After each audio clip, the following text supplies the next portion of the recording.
Okay, so we already discussed earlier in the last live class, and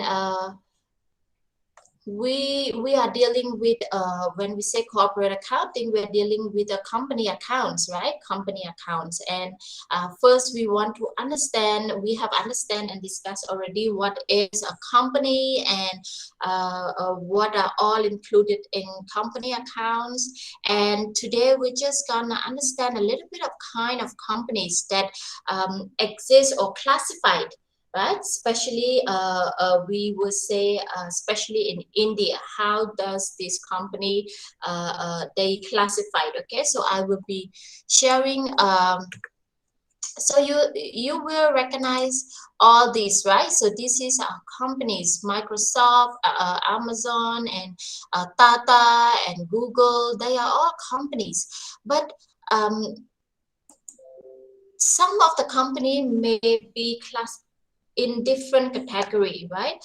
When you are saying different category, it may range in different rule or law that abide and govern by. Okay, so we will look into the kind of companies, or you can say a types of companies, right? You can see the structure I put here, and we will just briefly. We are not going to detail to understand each and every one of them, but just for you as a business student to have an idea what is a type of company and what are different type of company that exist in India that we follow. Okay, so you can see the first branch that classified in under company. It divided into these four or five main category of statutory company, government company, foreign company, holding and subsidiary company, and registered company. Then registered company, again, it was subdivided into limited company. You will heard this term a lot. And unlimited company. And under limited company, we have public company and also private company, which is a public limited company, right? Limited public company and a private limited company. And unlimited company, also we have a public unlimited company and private unlimited company. Okay, so let's directly discuss what is, first let us understand what is statutory companies. Okay, and so these companies, the statutory company, if you hear the word statute, it will govern by some legislature or parliament, right? So these company, they are created by a special acts. Okay, special acts, and the special acts is passed by the state legislature. Okay, the state legislature and or the parliament. Okay, so what are these companies? For example, to help you understand and you would recognize this company, like LIC. You have heard, right? LIC, Life Insurance Corporation. Right? So Life Insurance Corporation, they are the statutory companies. They've been asked by state act and passed, allowed to be in existence by the state legislature or the parliament. And another one is the Reserve Bank of India, right? Reserve Bank of India. So LIC and Reserve Bank of India, they are an examples of the type of statutory company. Okay, and these company, they are accountable to state legislature or parliament directly, right? They are accountable and governed by the state legislature or parliament directly. And the second type of company is government company. So as per we have a Company Act of 1956, and in the Company Acts of 1956 under section 617. So all of these I will just explain and briefly go through with you, but the notes, extensive note for you to study will be provided for you later, right? in the chapter how we are dealing with. Okay, so don't worry, you just follow and we discuss. And under this Company Act of 1956, in section 617, a government company, they explain that a government company means that any company in which not less than 51%, okay, 51% of a paid up capital, and we will discuss about this term. You will understand what is paid up capital as well. Is held by the central government. So if in last class we have discussed about issue capital, the capital share capital, right? The company raise their capital through share. So here the government company, it's mean that that company have 51% or more, not, so it means 51% of their paid up capital or more than 51 or more. So their benchmark is 51%. It's held by who? By the central government itself, by the central government or the state government. Right, so or it can be partially by central government and partially by one or more state government, and they included the company which is in a subsidiary of a government company. So any company that you can claim to be a government company is when they are owned not less than 51% of paid out capital by central government or state government, or any partially combined sum of central government and a mixture of state government, one or two state government come together, but whatever it is, it should be add up and not less than 51% of their paid up share. Okay, so that is called as the government company. And foreign company, so foreign company is the one which is its incorporation is inside or outside India. Foreign company is outside, right? So outside of India, but it have a business operation in India as well, right? So the business operation is operated in India, but the incorporation is outside of India. And then we go to the holding and subsidiary company. So holding and subsidiary company, according to section 4, clause 4 of the Company Act of 1956, it's a company that is deemed to be holding company when they are control 51% or more of its paid up share capital by the appointed directors. Okay, the director is appointed by the board or by the subsidiary of another company. Okay, break it down like, for example, it's a company which join hand by small other subsidiary company, and the director of that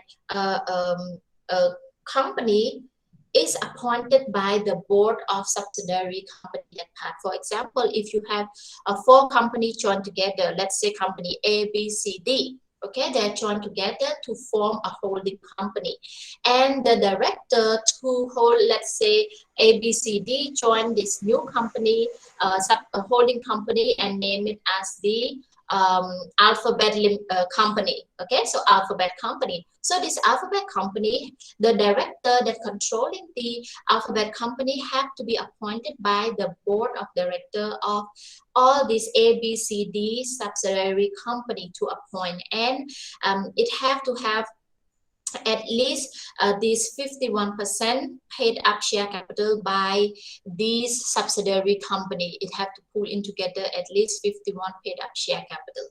Okay, so that is when you call a company as a holding and subsidiary company. Okay, and then under the subsidiary company, you can Okay, then let's go to registered company, which have a separate distinction, further subdivided. So let's understand registered company. So when we say the company they registered, it means they registered under the act, in the Company Act of 1956. Okay, so when they registered, so there is a procedure, right? We have learned in the business law, right? There is procedure in registered company. So they have to register according to fulfillment of this registered procedure with the list under the Company Act of 1956. And this is called registered company. And registered company also have limited and unlimited company. And this public company, it's mean, first let's understand, because under both limited company and unlimited company you have public and you have private, right? So when you say a public company, you say it's a company which is not private, of course, and it have a minimum paid up capital of 5 lakhs rupee. Okay, so it have minimum paid up capital of 5 lakhs rupee or even higher capital, and they are prescribed, right? Prescribed by the public. When we say about public, it means open for anyone who is legally residing or is a legal person. Okay, it's a legal person, and we have learned under business law, you know, who is legal, a person who are competent to enter into any contracts and can take any actions against him or her by the legal obligation. It have the legal obligation. So the company have to have at least 5 rupees 5 lakh or higher than that 5 lakh paid up by the public. Okay, then they will become a public company. And the company name usually ends with limited. So they are limited, public company limited. So it means it limited to 5 lakhs rupees, and they just limit amount where you can allow the public to subscribe and paid up those capital. It means you limited the amount for the public to be part of ownership of your company. So that is called as the company, public limited company. Okay, and this private company. So private company, it's mean it have a minimum paid up capital of rupee just 1 lakh, and it is prescribed by a limited number of member, only to 50.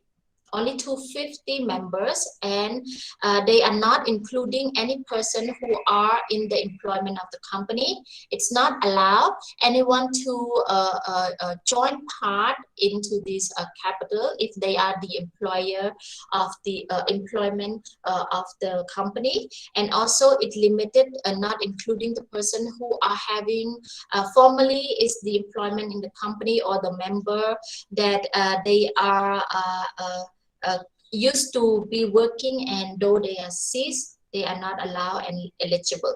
So they are privated limited company. So they limited to only 1 lakh, and also it limited to only certain category of people that is not closely directly related as an employment in the company. So and it will end with the private limited company, right? So I hope you have seen the different in public company and private company. They are under limited company. It means it have a clause to bind and hold it, right? It limit rather the paid up amount of capital. And we see that in public company, the capital amount is up to 5 lakhs, and in private company is only up to 1 lakh. And in public company, those 5 lakh, at least 51% out those 5 lakh, it have to be issued to the public. anyone who eligible under the legal of Indian government.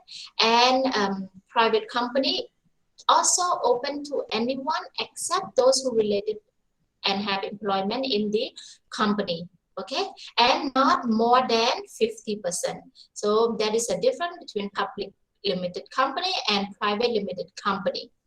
Okay, and also unlimited company. Let's see, unlimited company, they are basically their liability and shareholder is unlimited, right? It doesn't have a boundary or clause like the limited company.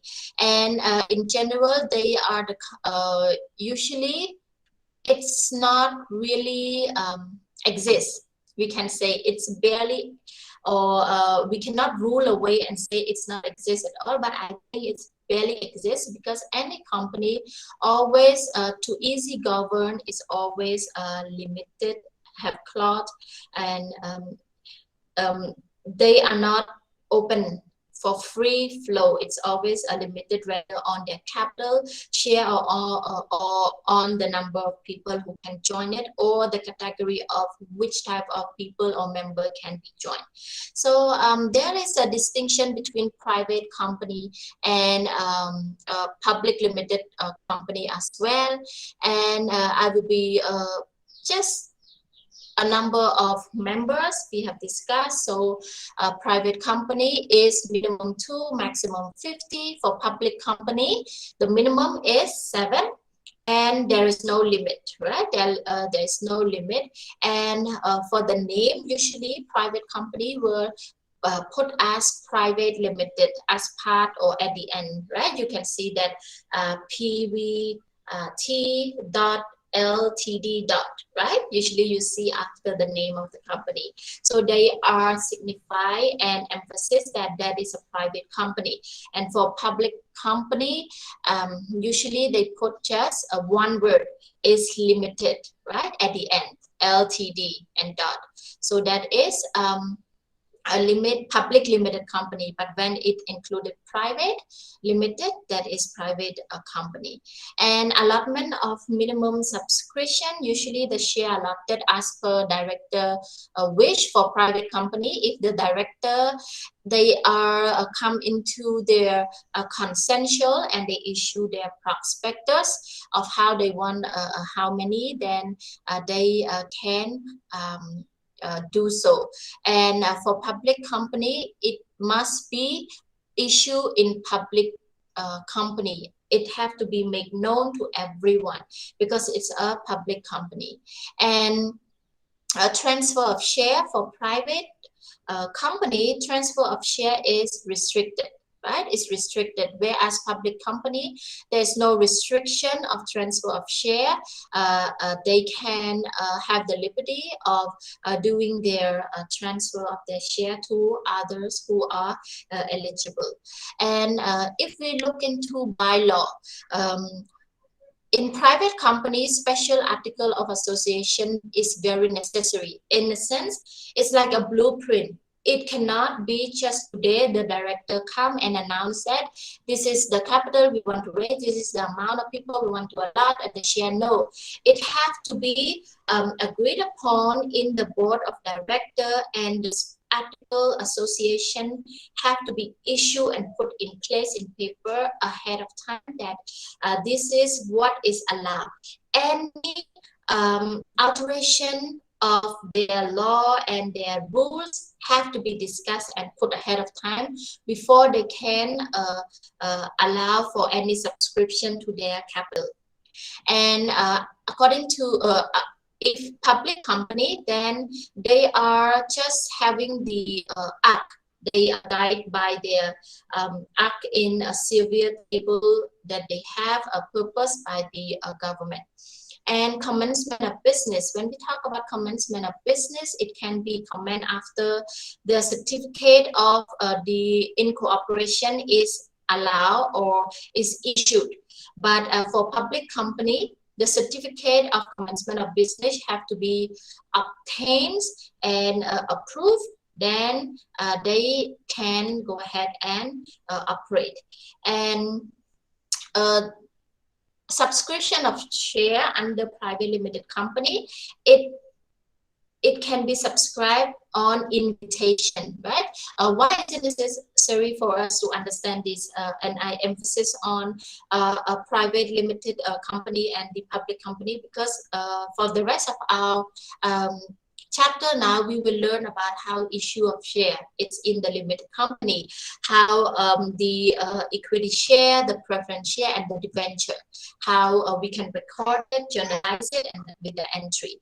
So for private limited, the subscription of share, it have to be an invitation to public to subscribe to any of share or debenture of their company, and uh, minimum paid up capital is on 1 lakh, we say private, and for public is 5 lakhs. And acceptance of deposit in private company, it usually director have to be accepted.